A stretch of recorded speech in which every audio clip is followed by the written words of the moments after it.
El cuento de hoy se titula La noticia y pertenece a Dino Buzzati.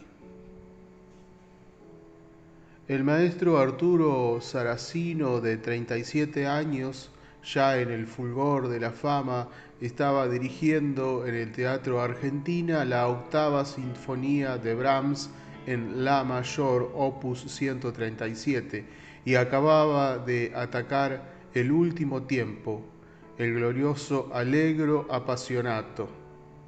Estaba inmerso pues en la exposición inicial del tema, esa especie de monólogo plano, obstinado y, la verdad sea dicha, un poco largo, en el que sin embargo va encontrándose poco a poco la poderosa carga de inspiración que explotará hacia el final, y los que escuchan no lo saben, pero él y todos los de la orquesta lo sabían, y por eso, mecidos en la ola de los violines, estaban gozando de esa vigilia, alegre pero engañosa, del prodigio que poco después iba a arrastrar a los ejecutantes y al teatro entero a un maravilloso torbellino de júbilo. De repente se dio cuenta de que el público le estaba abandonando. No hay experiencia más angustiosa para un director de orquesta. El interés de los que están escuchando, por motivos inexplicables, decae. Misteriosamente él se percata enseguida. Entonces parece que hasta el aire se vacía, que esos 1000, 2000, 3000 hilos secretos tendidos entre los espectadores y él, por los que le llega la vida, la fuerza, el alimento, se aflojan o se desvanecen. Entonces el maestro se queda solo y desnudo en un desierto helado, arrastrado penosamente por un ejército que ya no le cree. Pero ya habían pasado por lo menos 10 años desde que pasara por esa experiencia terrible. Ni siquiera se acordaba, y por eso ahora el golpe era más duro. Además, esta vez la traición del público había sido tan repentina y tajante que lo dejó sin aliento. Imposible, pensó. No puede ser por mi culpa. Esta noche me siento completamente en forma y la orquesta parece un joven de 20 años. Tiene que haber otra explicación. En efecto, aguzando al máximo el oído, creyó percibir en el público, detrás de él, alrededor y encima, un murmullo sinuoso y apagado.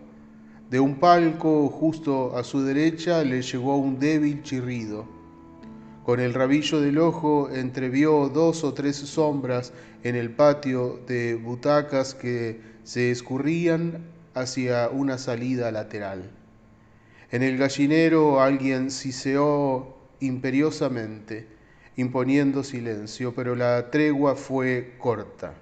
Enseguida, como por una agitación incontenible, el run run se reanudó, acompañado de crujidos, cuchicheos, pasos furtivos, pisadas clandestinas, taburetes corridos, puertas abiertas y cerradas. ¿Qué está pasando? De pronto, como si en ese mismo instante lo hubiese leído en una página impresa, el maestro Saracino lo supo. Transmitida probablemente por la radio poco antes y llevada al teatro por algún rezagado, había llegado una noticia. Algo espantoso debía de haber sucedido en algún lugar de la tierra y ahora estaba abatiéndose sobre Roma. Una guerra, una invasión, el anuncio de un ataque atómico. En aquellos días eran admisibles las conjeturas más desastrosas. Filtrándose entre las notas de Brahms, le asaltaron un sinfín de pensamientos angustiosos y calamitosos. Si estallaba una guerra, ¿a dónde mandaría a los suyos? ¿Huir al extranjero? Pero entonces, ¿qué pasaría con su casa recién construida en la que se había gastado todos sus ahorros. Claro que él, Saracino, con su profesión, tenía suerte. En cualquier lugar del mundo, con su celebridad, seguro que no se moriría de hambre. Además, es sabido que los rusos tienen debilidad por los artistas. Pero entonces recordó con horror que 2 años antes se había significado bastante firmando un manifiesto antisoviético con otros muchos intelectuales. Ya se encargarían sus colegas de decírselo a las autoridades de ocupación. No, no, lo mejor era huir. Con su madre ya anciana y su hermana menor y los perros, se hundía en un pozo de desolación.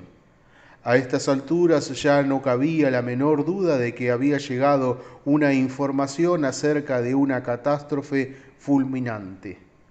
Con la mínima decencia impuesta por la tradición del teatro, el público se marchaba escandalosamente. Saracino, al levantar la vista hacia los palcos, cada vez los veía más vacíos. Uno a uno se iban. El pellejo, el dinero, las provisiones, la evacuación. No había ni un minuto que perder. Al diablo con Brahms. Serán cobardes, pensó Saracino, que todavía tenía por delante 10 minutos largos de sinfonía antes de poder moverse. Seré cobarde, se dijo. Sin embargo, justo después, al percatarse de que se había dejado llevar por un pánico abyecto, todo se estaba desmoronando dentro y delante de él. Las indicaciones de la batuta, puramente mecánicas, ya no transmitían nada a la orquesta, que a su vez inevitablemente se había dado cuenta de la digresión general. Faltaba poco para llegar al punto decisivo de la sinfonía, a la liberación, a la gran sacudida. Seré cobarde, se repitió Saracino, asqueado. De modo que la gente se largará, de modo que la gente se desentendía de él, de la música de Brahms, y corría a salvar sus vidas miserables. ¿Y qué? En ese momento comprendió que la única salvación, la única salida, la única huida útil y digna para él y para todos los demás era quedarse quieto, no dejarse arrastrar, seguir con su trabajo hasta el final. Le entró rabia al pensar en lo que estaba ocurriendo en la penumbra a sus espaldas y estaba a punto de ocurrirle a él también. Se recobró, levantó la batuta, dirigiendo una mirada arrogante y alegre a los de la orquesta, y en un momento restableció el flujo vital. Un típico arpegio descendente de clarinete le avisó de que ya estaban llegando.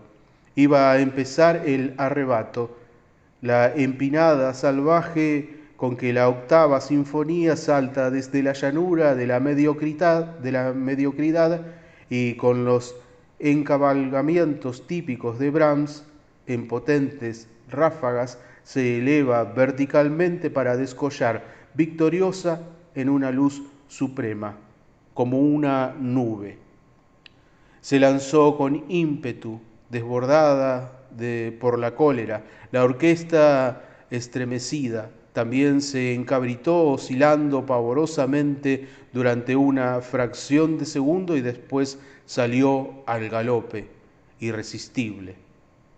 Entonces el rumor, los cuchicheos, los golpes, las pisadas, los pasos y el ir y venir cayeron. Nadie se movió ni rechistó. Todos quedaron paralizados, no ya de miedo, sino de vergüenza, mientras en las astas plateadas de las trompetas allá arriba las banderas ondeaban.